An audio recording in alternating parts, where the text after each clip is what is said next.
Hello and welcome to GearHeads. My name's Jesse and today I'm going to be tackling an issue on my Miata that I'm sure a lot of you guys with older Miatas have also had to tackle if you have power window switches. Now, I actually all my other ones were always hand cranks, which is chill, that's fine, it's not a problem, but I do really like having power windows, especially so that I can open and close the passenger side without having to reach all the way over. I'm also a bigger guy, so leg room is an issue, and sometimes when I'm sitting in the car, when I had the window crank, it would be sitting in the side of my thigh or my knee or leg or whatever somewhere, and it wasn't quite as comfortable. Not that it's a big deal, but I do like having the power ones. The problem is they go up and down really slow, especially the passenger side, and sometimes the passenger side I go to, pull it up or go down, and it does not want to go the other direction. Now, I suspect it could be weak motors or it could be weak switches. There's a pretty easy way to find out, so I'm going to show that to you guys now.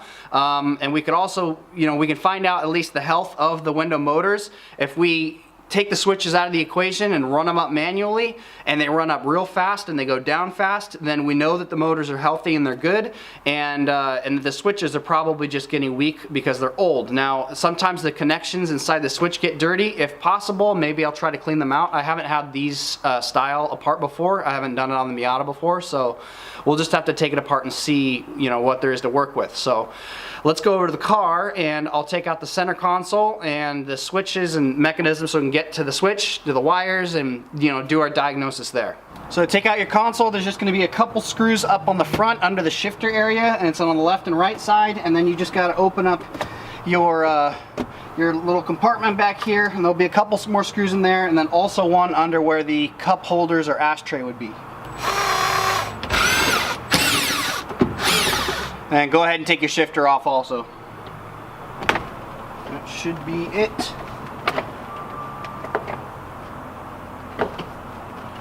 There we go. And then when you flip this thing over, if you want, you could just work from the back up here, or you can just take off the actual switches themselves with a couple more Phillips heads.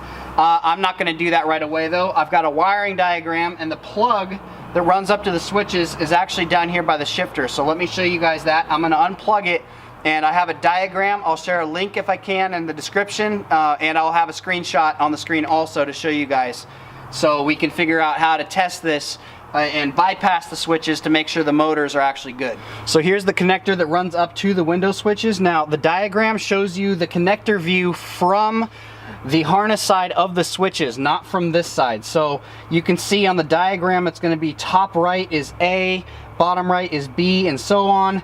On this connector though, the top left is what is going to be A, and then bottom left will be B, and the top is determined by the button here that you use to release the plug. So anyways, if you look, I'm going to test the passenger side first because that's the one that seems to have more problems and I'm more curious about. Now, if you look on the diagram, it shows continuity between certain connections in this circuit here, in this plug. So if you look at the diagram, I'm actually going to need to have two jumper wires here, and for down on the passenger side, I'm going to need to jump B and E, which will be the bottom left one here and then the top right one here. So I'm going to jump that first, and then you'll also need to have your key on while you're doing this, otherwise nothing's going to happen. So make sure you have your key on. So let me go ahead and turn the key on. And I have B and E jumped, and now I'm going to jump A and F, which will end up being, in this case, actually the top left and bottom right. Now, when I do this, the window should go down on the passenger side. Yep, it's going down, and guess what? It's actually going down pretty slow. Not impressed. So what this tells me is it's not necessarily the switch that was causing it to go down slow. It's going down slow because the window motor is going bad and it's going to need to be replaced. So let's try and put it back up. And this is one thing that might be caused with the switch though. It's slow going down, and then sometimes when I want to go up, it doesn't want to go up. So I got to kind of wiggle the switch and go back and forth, down and up, and then it'll start start going up. Now let's see if it does that to me. Now for up, I'm going to need B and F, which is going to be the two bottom outmost ones. So that's going to be bottom left and bottom right. So let me jump those. And then A and E. So it's pretty much, instead of crossing, we're going straight across on both of them. So let me do top left and top right, and the window's going right up. Okay.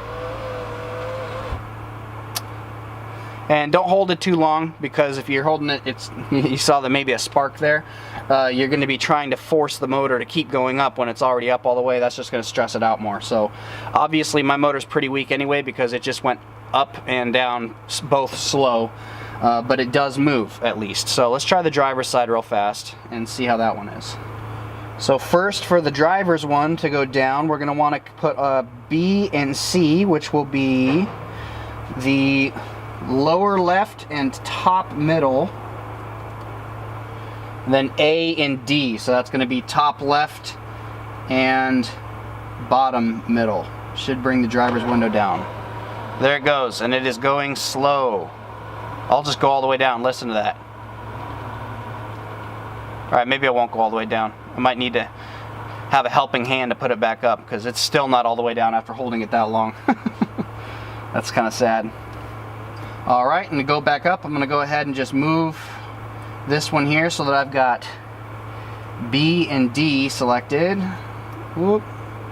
And then the top left and top middle should send it back up. Yep, there it goes. And it does go up better than it goes down, so at least that's nice.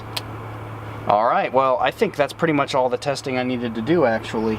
Alright, well, that answers my questions at least about what's going on with that thing. So, you know, sometimes the switches, if they when they're starting to go bad, they'll still flow enough current to get through to the motor, but it's not enough to actually get the motor up, you know, the motor to move and get the window up and down quick or all the way and stuff like that. But that's not what's going on.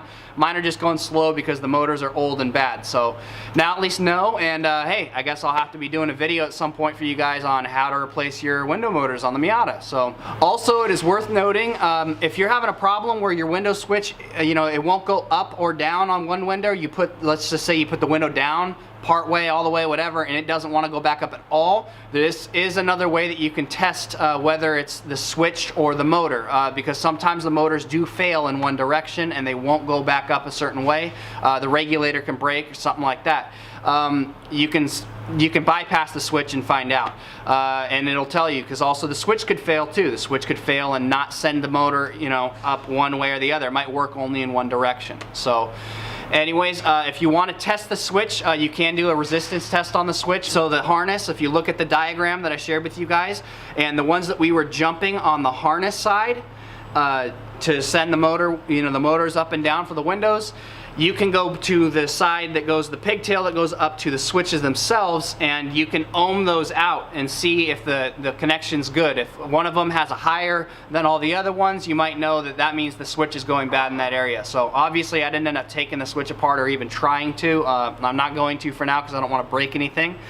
But at least I do know what's going on now. So I hope you guys found the video helpful. If you have any questions, drop a comment down below, and if you enjoyed the video and you did find it helpful, leave a thumbs up. If you didn't like the video, leave a thumbs down. But I'm just doing my best here, so if you want to watch more stuff like this, guys, hit the subscribe button. I'm working on doing a lot more projects on the Miata, and we'll be doing projects on other stuff as well, and we'll see how soon it comes for the turbo. I know that's what a lot of people have been waiting for as far as the Miata content is concerned, so trust me, I miss the power. I really want it back too, but it's gonna have to come in due time as I can. So we're gonna start step by step pretty soon here with the, you know, getting the wideband O2 sensor installed, and the vacuum and boost gauge and the mega squirt and stuff like that. So hope you guys had a good day or good night, and as always, keep wrenching.